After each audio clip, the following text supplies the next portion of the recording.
Hi, welcome to the 20th Annual Nancy Carson Library Teen Ghost Story Contest Reveal. We had a great number of entries this year, a lot of great stories. It was hard narrowing them down to just 6. We want to take this moment to thank the Friends of the Nancy Carson Library who make this contest possible every year. And now we'll go ahead and get straight to the winners.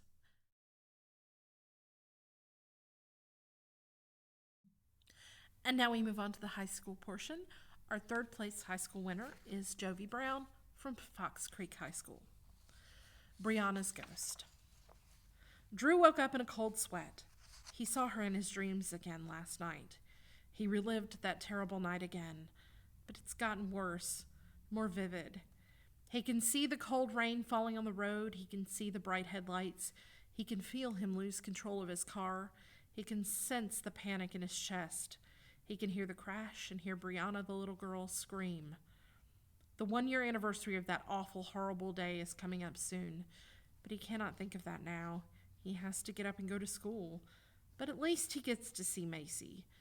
Macy is his best friend in the entire world. She understands better than everyone, and she's always there for him. Without her, he has no idea how he could have even made it through this year. He pulls up to the school and walks toward Macy. She sees him and frowns. She can tell that something is wrong. She always can. "What's wrong?" Macy asks. "Nothing," replied Drew. "You saw her again, didn't you? You had another dream last night." Drew suddenly nodded. "You want to talk about it?" Macy inquired. "Nah, it's just the same thing. Let's get to class."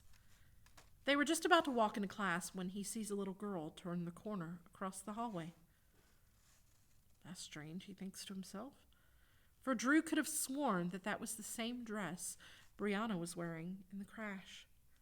He shakes it off and goes into class.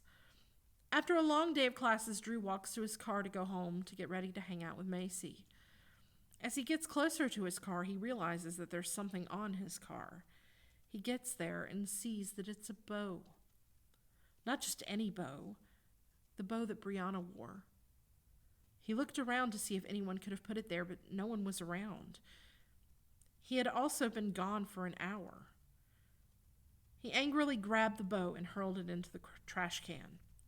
He was driving home and he could have sworn he saw the car. He almost got in a wreck looking at it. "All right, I just need to calm down. I'm seeing things. It's fine," he said to himself. Later that night, he and Macy were hanging out, and he felt like he just had to tell her. "Macy, I've got something to tell you. I keep seeing her. It's not just in my dreams anymore. I've seen her in my everyday life. I see her in crowds, in cars. I saw her bow today on my car, and it was real. I picked it up and everything. I tried to tell myself that it's all in my head, but I just don't know. I think I'm going crazy." "You're not going crazy. That's just grief. Maybe even some guilt. The anniversary of her passing is in a few days. It's probably just got you wigging out."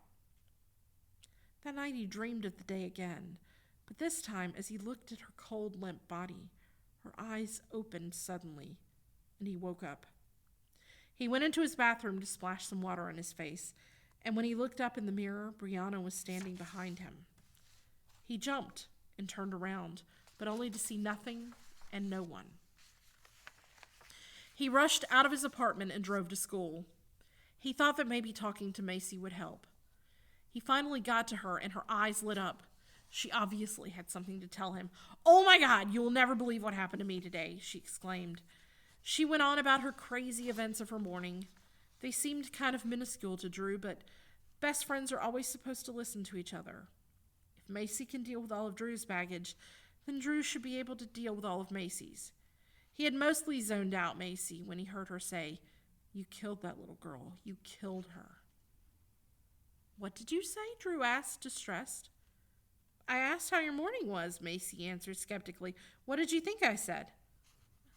Nothing. I don't know. Maybe you really are going crazy." Maybe, Drew thought to himself. Drew was walking to his class, and he saw the water fountain out of the corner of his eye. But it was different. Strange. The water fountain was spewing something that looked like blood.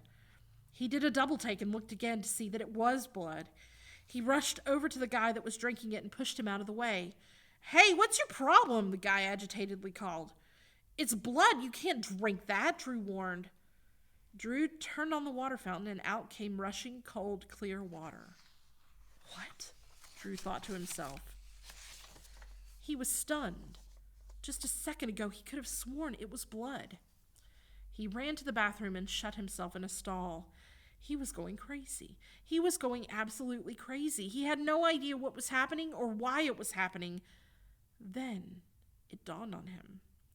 Yes, the water wasn't blood, and Brianna wasn't in his house, but the bow was real. It was a real thing that he had touched. Someone must be messing with him. Someone must have put the bow on his car, dressed up like a little girl to run in the hallway, tampered with the plumbing. Someone had to. Someone or something, he thought to himself. But if it was someone, who would do such a thing to him? He decided to shake it off and go to his classes, pretend like everything is normal. "Are you going to be okay tomorrow?" Macy asked him at the end of the day. "Tomorrow's a Saturday, so I won't see you at school. Are you sure you don't want me to come over?" "No, I'm fine. Listen, it's a tough day tomorrow. It's okay to be sad. It's the 1-year anniversary after all." "No, I'm okay," Drew insisted, mostly to himself. "Okay," Macy said, obviously not believing Drew's attempts of sounding okay. He woke up with a dreadful feeling. He couldn't help but think about all the strange things that had been happening to him recently. He now believed that he is either crazy or is being haunted. There was positively no other explanation. He stayed up all night thinking of all the possible solutions, and none of them made any sense, except those two. Nonetheless, he had to get up and face the day. He went to his kitchen to make breakfast, and there it was, the bow. He immediately ran to all of his doors and windows to make sure they were locked, and they were, every last one of them. Nothing was broken. Everything was in its exact place where he left it the night before, except the bow. He grabbed it and forcefully threw it out of the window into the cold morning air. "Gosh, I've got to get out of here," he thought to himself, "but not a car, not today." So he went for a walk. He went to the mall to get his mind off of all the terrible things. He also thought he might have strength in numbers with all of the people around. He got to the most crowded part and heard his name, so he turned around. He couldn't see who called his name. He heard it again, and this time he thought it was spoken by a girl's voice. He turned around only to find no one again. "Drew," said the girl's voice. This time he could make out a clear direction of the voice and started that way. He heard his name called several times and followed the voice, not knowing why. He felt a certain draw to it. He followed the voice all across town, of course only in crowded areas and loud streets. He had been following the voice for hours now, almost in a trance. He finally got to an abandoned building, and it was dark outside. Over the course of the day, the voice had become louder and louder, and he was almost sure now that the voice belonged to Brianna. He went inside and heard his footsteps echoing on the hard concrete walls. But he heard other footsteps too, and now his name was being called from every direction. But now it wasn't just his name. It was random words, violent words. He spun in circles, not knowing what to do. He saw a hallway and ran down it. It was a dead end. Drew started hyperventilating, but he realized that the voices had stopped. Then he felt a tap on his shoulder. He jumped and turned around to see the dark, empty hallway. "Who's there?" he commanded. No answer. "Who's there? Who's doing this?" He sprinted down the hallway to enter another large room. Another tap on his shoulder. He turned. Then a slap to his face. Then something knocked him off his feet and flying backward. He slid down a hallway, got up and ran. He turned the corner and saw a figure. "Who are you? Come into the light and face me, face to face." The last person he expected to see, and the first he wanted to see, came forward. Macy. Macy, thank God we have to get out of here. But Macy didn't budge. She just gazed at him with a blank stare. Macy, come on, we have to go. No. No, what do you... No, Macy said more forcefully this time. You are not going anywhere. It was like a slap to the face. Drew felt an overwhelming sense of dread. You killed her. You killed my girl. I babysat her all of her life. I practically raised her. And you killed her, Macy said, full of rage. So now you are going to die. Macy lunged for Drew, and he jumped out of the way. Drew was dazed from processing what she had just told him. Macy, his best friend, trying to kill him? Brianna's babysitter? She was the one haunting him? Drew was stunned, but he had to get up and run. He dashed down the hallway with Macy right behind him. She tackled him, and they both went rolling. They started fighting, a punch, a kick. No matter what Drew did, he could never get rid of or stop Macy. You killed her! You murderer! You deserve to die, Macy kept yelling. She got a hold of him and started hitting him as hard as she could, blow after blow. He looked over and saw a dark abyss. It must go all the way down, he thought. He looked at her with tears in his eyes and managed to throw her off of him. He got up as fast as he could, grabbed her, and threw her and himself into the abyss with the word murderer echoing through his head. And now our second place high school winner is Marissa Wetzel from Fox Creek High School. This is called OR.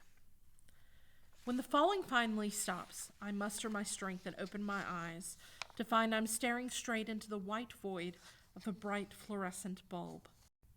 I try to cover my eyes with my hand, but moving takes too much effort.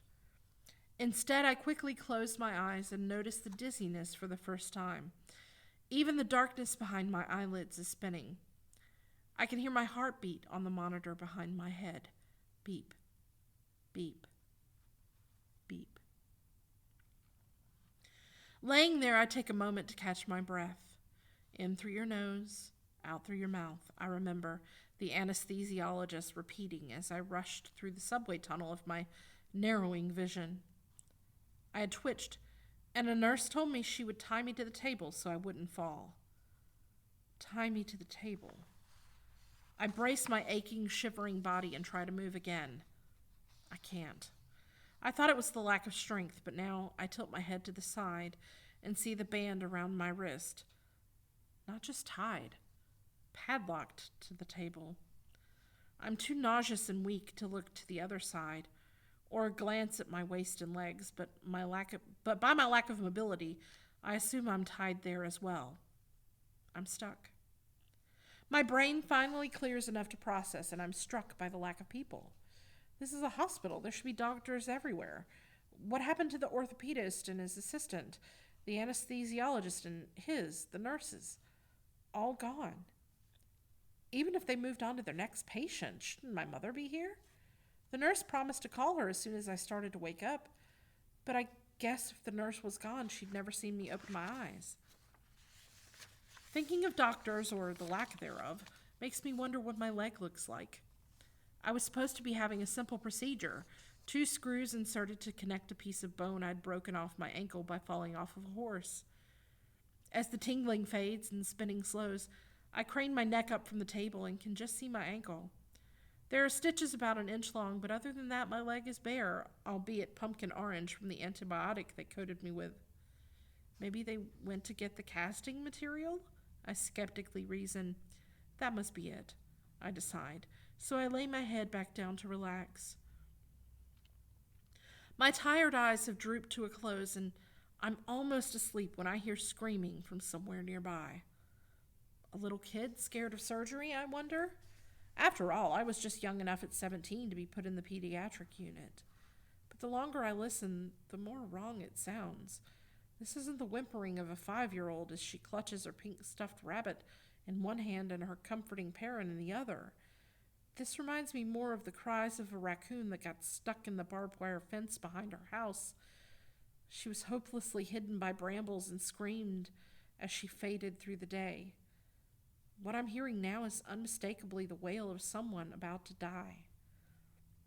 Too dehydrated to cry and tired to scream, I bite my lip and listen harder. I notice the hiss of the mask that must have fallen from my nose, the purr of the blood pressure cuff as it periodically whirls to life, taking another reading, and the faster pace of my pulse. Beep, beep, beep. Then I catch it. A buzzing, not unlike a muted version of the saw my grandfather uses to cut fallen trees out of the road. I know bones sometimes have to be cut through to access the organs underneath, but shouldn't the girl be put under anesthesia first? If the doctors aren't humane enough to stop and help, I'm finding a way to go see what's happening. Something here obviously isn't right. The first step is to get out of these straps and off of the table, so I let my eyes wander searchingly around the room, looking for anything sharp within reach. Immediately, I notice the decor is completely different. The stainless steel table of tools and hardware is gone, and grubby white coolers have been lined up against the right wall. On my left, there's a new stainless steel table with a tall lip and a black drain pipe leading into a bucket on the floor. It looks less like something that should be found in a hospital and more like a fixture at home in a meat processing plant. There's a line of what looks like different-sized pizza slicers, but with thick plastic handles I assume conceal batteries. Those would cut these nylon fetters in a snap, I surmise, but there's no way I can reach them. An internal light bulb goes off, and I remember the bobby pins I'd used to pull my hair up this morning. However, there's one slight problem. I can't reach them. The screaming stops as abruptly as it started, and I take a moment to brainstorm. The cop shows I used to watch with my dad come to mind, and I recall how I'd seen countless characters break or dislocate fingers to escape handcuffs. These bands couldn't be too different, so I slowly wiggle my hand, pressing my thumb against the sharp edge of the metallic operating platform, and then I pull back to make use of what little slack there is. I grit my teeth and slam my hand down. Nothing cracks, but I scream out as a wave of pain radiates up my arm. I pause to gasp for breath and realize the previously constant whine of the saw is no longer audible. After a few moments, I hear footsteps echoing outside of the door, rapidly getting closer. At first, relief floods my veins as the footsteps halt and the door handle turns. Finally, someone is coming to pay me some much-needed attention. But as the door creaks open and a man in a face shield, yellow gloves pulled to his elbows, and a bloody butcher's apron walks in, my thoughts all click into place. At least it's starting to make sense now. Trying to hurt yourself? Oh, no. We absolutely can't have that, the man croons as he reaches out to caress my throbbing wrist. We just got you all fixed up. Who are you? I whisper through my hoarse throat. Dr. Barber. We haven't met, but I'm filling in while everyone else is at lunch. And you, dearest, should not be awake yet. But since you are, I guess I can start. I was going to have to wake you soon anyways. Everyone will be back soon, and your pieces will have much better color if you're awake. This is going to hurt, but don't worry. It'll be over soon, and you won't have to feel anything ever again. Won't it be so nice? Dr. Barber rambles as he drifts towards the saws on the table. Carefully browsing the tools like a painter selecting a brush for a final stroke, he picks a medium-sized saw and walks towards my legs. How can you do this? I manage to croak as I strain against my bands. Aren't doctors supposed to help people? I am helping, sweetheart, Dr. Barber soothes with what I think is supposed to be a reassuring smile, but looks more like an over-rehearsed grimace. You'd be hopelessly stuck in a cast for weeks, and that wouldn't be much fun. And after that, you'd always have pain and swelling when you tried to exercise. But since you can't use your pieces to the fullest anymore, There are many people in this hospital that would be just fine if they could only have a new knee or a young heart. You aren't really a loss, and so many people will live because of my work. He lowers the saw and adrenaline courses through me, finally chasing off the last of my anesthesia. I scream, but fall quiet when I realize how hopeless it is and how exhausted I still am. My head falls against the thin hospital pillow and I pray. He turns on the saw, and to ignore the buzzing, I focus on the sound of my racing heartbeat. Beep, beep, beep. I know I should scream again or fight back, but it all seems so useless now. My breathing shallows, and my heartbeat slows. Beep, beep, beep.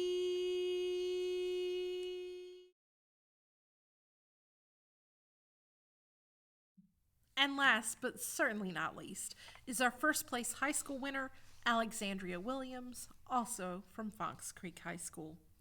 And this is called 90 Keys. One more song left, the director spoke with sternness, but with a grin on her face. Zella had always hated that grin. It should be your main piece. She turned to face the black and white ivory keys of the piano and stared. Playing piano had been a part of her life for as long as she had known, and had started an album based on how she had loved it so very much.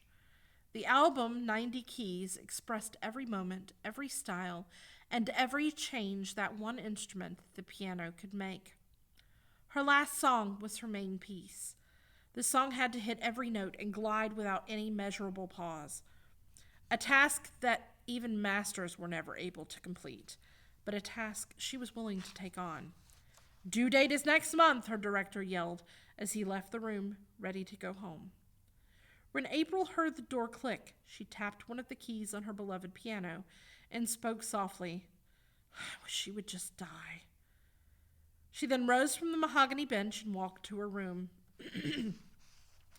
After the day she had, she was ready to let it all go. Zella lied down on her bed in her mostly empty room.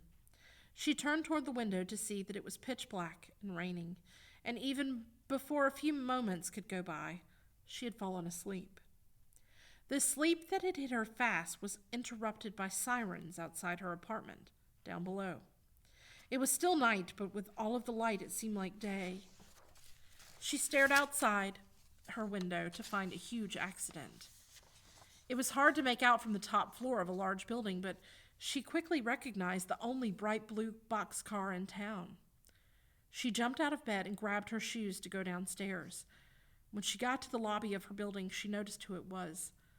The display of a semi-truck, one body, and a crushed little toy car hit her straight in the face.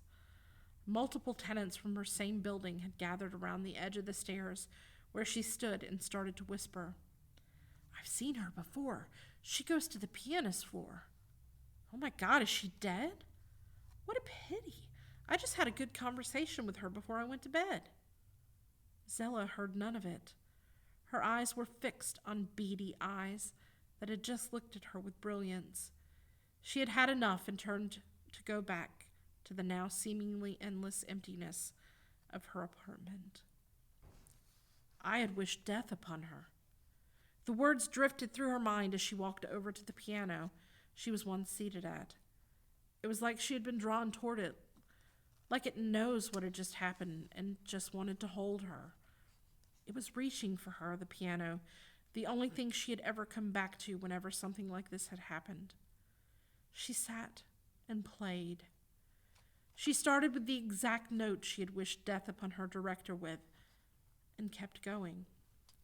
While Zella played her feelings about the situation out, the piano took them. The piano held on to them for her and let her play on. By the end of the night, she hit the last note and wished once more. I wish to forget about her. I wish to forget everything about her.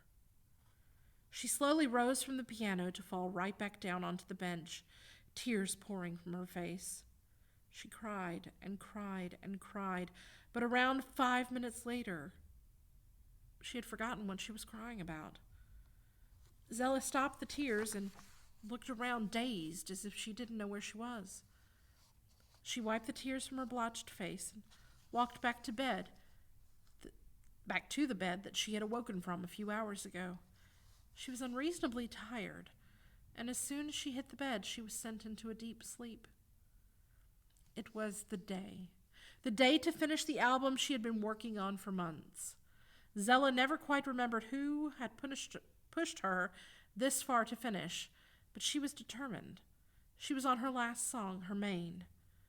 She sat and played on the piano that she held so close to her heart, her last piece.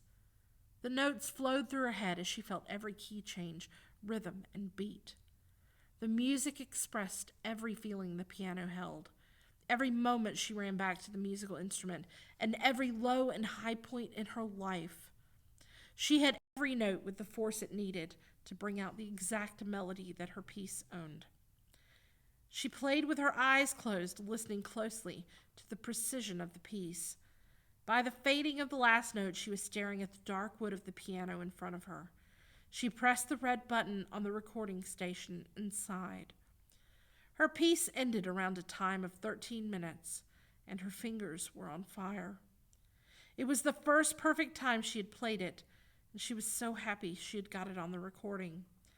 It was done. She was done. Zella slowly got up from the low bench and patted the piano as she put the cover on the keys that she had just played. She stretched her fingers and felt each one of them crack as they were pulled. She pulled away from the piano and she decided that she was going to leave it for a good while. She, however, did not know that the piano would not let that happen. That night there was eerie silence while she lied in bed. The unsettling silence racked Zella's nerves, and after a few hours of wide-eyed staring at the ceiling, she put on slow piano music. After a while, her eyes started to droop low and finally close, but her sleep was quickly interrupted by a loud thud and an out-of-tune hum of strings shaking. She jumped and ran into the room where her piano sat. Everything seemed normal until she looked closer. The cover, which she closed before going to bed, was open. She had started to walk toward it and stopped abruptly when she heard her music change. The hum of her song filtered through the doorway of the other room, but instead of all the feeling that she had poured into it, it sounded dreadful. Every note sounded slightly out of tune, and the different tunes crunched instead of flowed. She was repulsed. She stood there in the doorway of the room to her piano and stared. The haunting notes filled her head with deep, dark thoughts that she had all felt before. The piano sat in the dark in front of her. The keys seemed to beckon like it could tell what she was feeling. It wanted her, but she stood there. The feelings came on stronger as she stood her ground, avoiding the piano. She could feel the tears welling up in her eyes as the images flashed. Her memories, each and every memory that she had asked the piano to keep, each and every wish that she wished anger or pain, each and every feeling that the piano had held until now. She remembered. The piano was there from the very beginning, from her first song to her first wish. It was there, and it didn't plan to leave. From then until now, one key, one wish, and she had used her last one. From wishing death upon people she loved to wishing for them back. From wishing for fame and fortune to wishing for forgiveness. From wishing to relive good memories to forget the past. All of it was coming back. The memories flashed, each wish from 1 to 90. By the end of the heartbreaking song playing in the background, she got to her last wish, the wish to forget. The tears rolled down as the last of the God-bearing notes played, and she realized what had to be done next. With every deal, there's a catch. Zella stared wide-eyed at the piano as the dark strings came from the same ivory keys that she once loved but now fears. She was struck by the fear with no way to run, no way to hide from the black figures crawling out of the instrument. They slowly grew closer to her now paralyzed body, with eerie screeches across the shined wood floor. They wrapped around the limbs of Zella and tightened, cutting through the deathly afraid skin. She could only stand as the strings wrapped around her body. Suddenly, the strings jerked back to the piano, which sent her sprawling across the floor. She snapped back to reality with a scream as she was dragged across the floor and into the beloved piano that she had always held close and dearly to her heart. The last thing she heard was the soft notes being played from her past and the words, "I wish for you."